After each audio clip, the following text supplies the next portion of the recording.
अस्सलामु अलैकुम। मोहम्मद अज़हर सिद्दीक अपने प्रोग्राम पॉलिटिकल डायरीज के साथ हाजिर खिदमत है। सियासत में गहमा गहमी बहुत तेज हो गई है। एक खबर बताता चलूं, मुझे तो लग रहा है ये मुल्क दोबारा इलेक्शन की तरफ जाने वाला है। क्रेडिबिलिटी सत्यानाश होगी। रात तफसील में मैंने सारी तफसीलें अब तक बता दी हैं। 13 फरवरी 2024 और मंगल का दिन है। इस्तेकाम पाकिस्तान पार्टी के सरबराह जहांगीर तरीन के बाद तहरीक इंसाफ पार्लियामेंट के सरबराह परवेज खटक ने भी सियासत से अलहदगी का ऐलान कर दिया। उधर से पीर तो राशिद साहब जीडीए के, उन्होंने जहां एहतजाज का ऐलान किया वहां भी कहा कि जीडीए तोड़ दी जाएगी।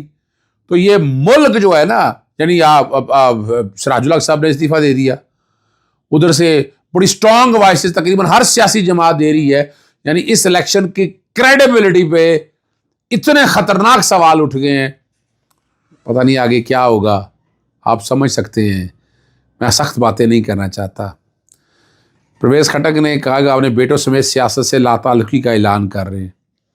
बेटों का सियासत में आइंदा चंद दिनों में जो रोज़ में क्या होगा, क्या करना होगा, कि सियासत से बाहर रहकर भी मुल्क की खिदमत जारी रखूँगा। ये जहांगीर खटक ने, सॉरी जहांगीर तरीन ने भी कहा और परवेज खटक ने भी कह दिया।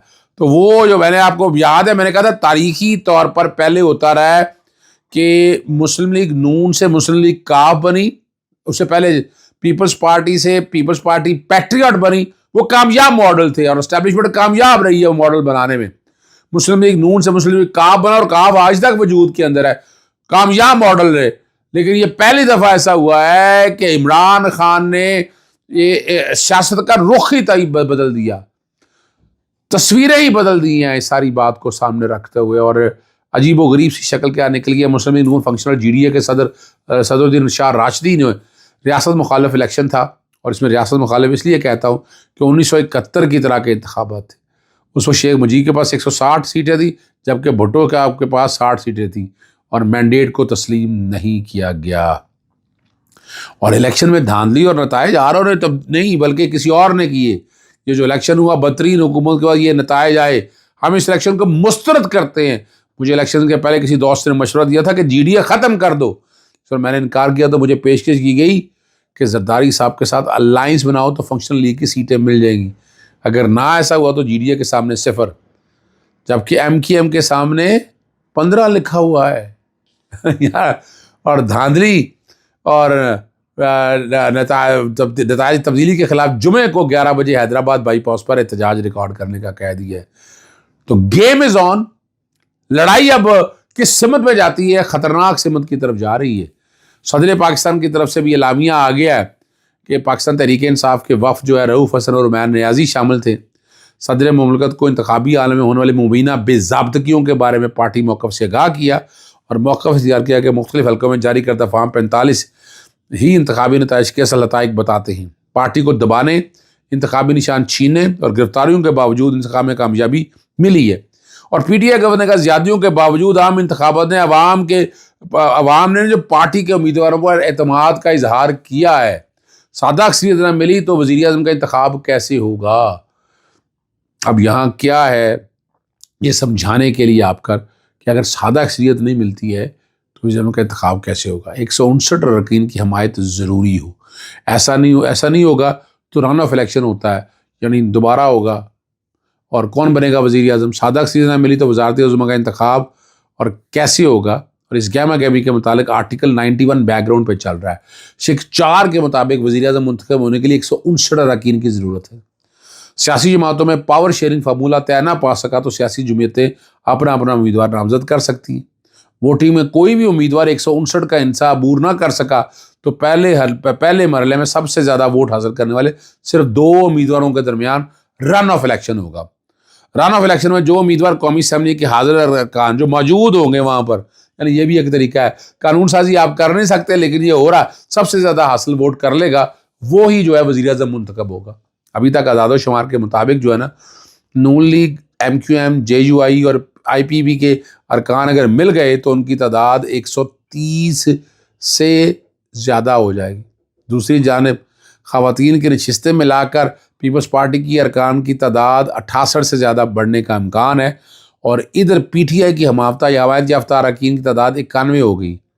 نمبر گیم کاؤنٹ جو ہے نا فی الحال آزاد اراکین کے حق میں بیٹھتا نظر نہیں آ رہا، کیونکہ آزاد اراکین کے پاس صرف پیپلز پارٹی کے ارکان کے ساتھ ملانے کے علاوہ کوئی اور میں پہلے تجویز کر چکا ہوں بار بار، مگر دونوں گروپس میں فی الوقت کوئی رابطہ نہیں ہوا، جس سے ظاہر ہوتا ہے کہ جعلی اور متوالے ہی مل کر پاور شیئرنگ منصوبے کے تحت آگے بڑھنے والے ہیں۔ ایسے میں کچھ لو اور کچھ دو کا فارمولہ واضح ہے۔ نون لیگ کی پنجاب میں حکومت بنانے کی واضح پوزیشن میں ہے، یہاں حمزہ شریف وزیر اعلیٰ ہو سکتے ہیں لیکن نہیں ہے۔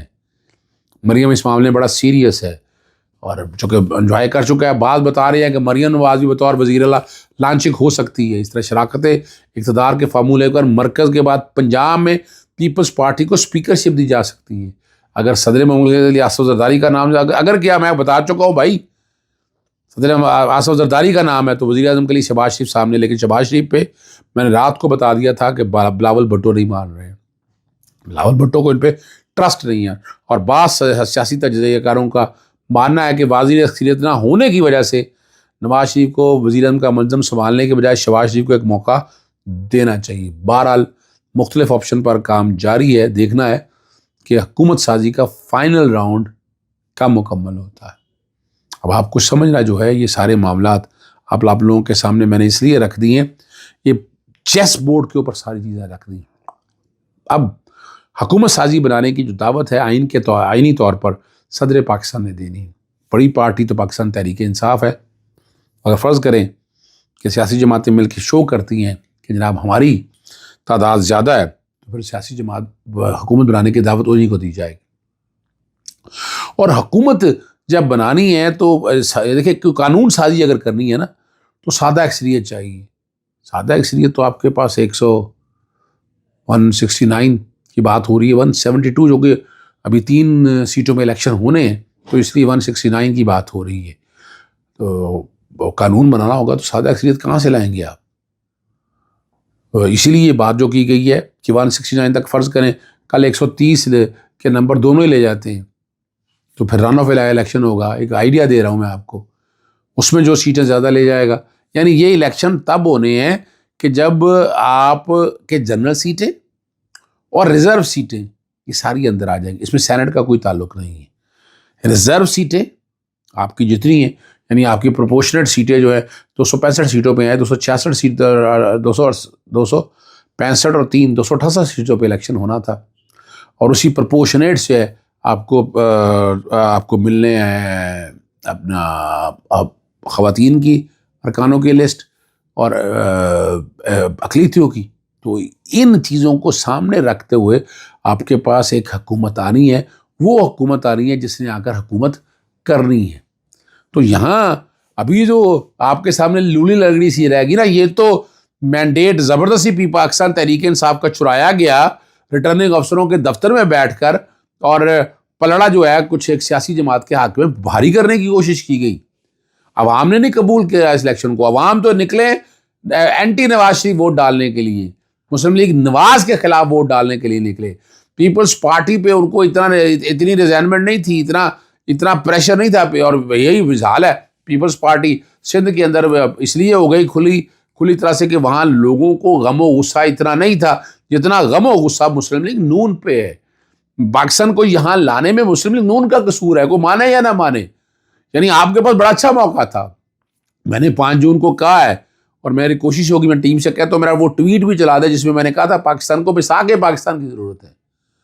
5 جون کو میں لنڈن میں نے پریس کانفرنس کی تھی، اور میں نے اس وقت کہا تھا کہ سیاسی جماعتیں اکٹھی ہو جائے، ورنہ یہ نہ کسی کو کچھ نہیں ملے گا۔ یہ میں وقت سے پہلے بتا چکا ہوں، میں بار بار وارننگ میں نے بار بار وارننگ دی تھی کہ نہیں، اس ملک کو آگے لے کے جانا ہے تو آپ کو اپنی سمت کا تعین ٹھیک کرنا پڑے گا۔ مگر آپ تو تعین ٹھیک کرنے کے لیے آپ تو پڑی ہوئی تھی اپنی ذات کے حوالے سے کہ پہلے ECL والے معاملے سیدھے کرو، پھر کرپشن کے کیسز سیدھے کرو، کرپشن کے کیس سیدھے کر تو لیے، ساروں نے سیدھے کر لیے، اس بہتی ننگا میں سب نے ہاتھ دھو لیے، تمام سیاسی جماعتوں کے لیڈروں نے۔ یہاں کرپشن کا تو ایک ڈرامہ فراڈ رہ گیا نا، یہاں کرپشن جو مرضی کرو، لوٹ مار کرو، لوٹو پھوٹو اور سارا کھا کے سائڈ پہ ہو جاؤ۔ یہ ہے حالات اس مملکت پاکستان کے، اور ہمیں سمجھ نہیں آ رہی اس بات کو، ہمیں سمجھنا ہے اس بات کو، ہمیں اس جو یہ بھنور میں ہم پھنس گئے اسے نکلنا کیسے نکلے گی قوم، جب قوم فیصلہ کر لے گی، اور قوم نے فیصلہ عمران خان کی فیور میں کر دیا ہے۔ آئندہ حکومت پاکستان تحریک انصاف کے علاوہ بن نہیں سکتی ہے. اگر اس ملک کو آگے لے کے جانا ہے یہ پاکستان تحریک انصاف کو بھی سوچنا ہے. اجازت چاہتا ہوں. السلام علیکم. اللہ حافظ. پاکستان زندہ باد.